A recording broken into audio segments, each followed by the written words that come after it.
After Ben Affleck spoke out against the deliberately mischaracterized remarks he made about their marriage, Jennifer Garner said that she works hard to stay away from stories about him. After their divorce, Jennifer Garner talked openly about how she carefully considers news about Ben Affleck. Ben and Jennifer wed in 2005, for context. Before announcing their separation in 2015, they had 3 kids together over their 10 years of marriage: Violet, 17, Serafina, 14, and Samuel, 11. In a new interview with Stellar magazine, the 13-going-on-30 star said she makes a conscious effort to steer clear of news stories that might involve her or Ben, admitting that seeing that kind of context doesn't put her in the greatest headspace. She remarked, "I really try not to see any of us in the press. I don't feel good about it, even if it's good about one of us," she said. She remarked, "I really try not to see any of us in the press. I don't feel good about it, even if it's good about one of us," she said. Naturally, she is referring to her widely discussed ex-husband, who has been the topic of memes for everything from his unhappy expression to his love of Dunkin' Donuts. Jennifer said that she had not personally interacted with any of the Ben-related memes, but she continued, "He's quite meme-worthy." The interview comes less than a month after Ben discussed certain remarks he made about his marriage to Jennifer back in 2021 that were deliberately mischaracterized.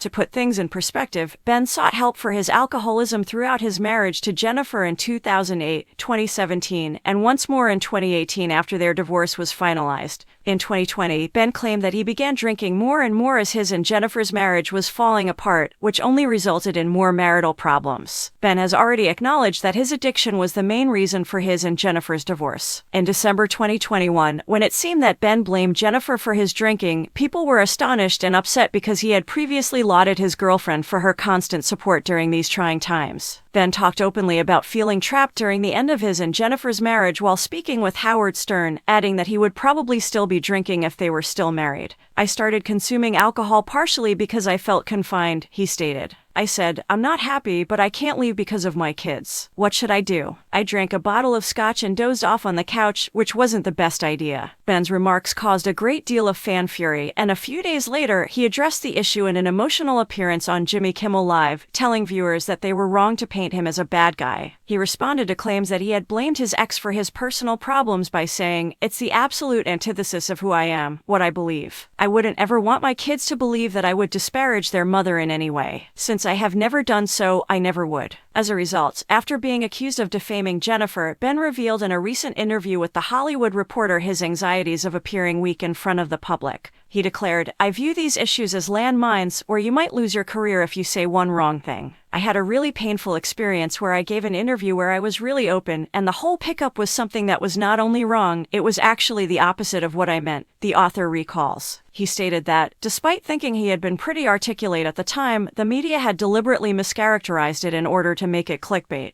He then acknowledged that he was speaking of the Howard Stern interview. "To be clear, I take full responsibility for my actions," he stated. "Hey, look, I was drinking too much, and the less happy you become, whether it's with your job or your marriage, it's simply that as life gets harder, if you're doing unhealthy things to fill a hole, you're going to start doing more of those things. It didn't matter how many times I said, 'I do not feel this way,'" he added, reflecting on the severe blowback. "I'm telling you, I don't hold my former spouse responsible for my drinking."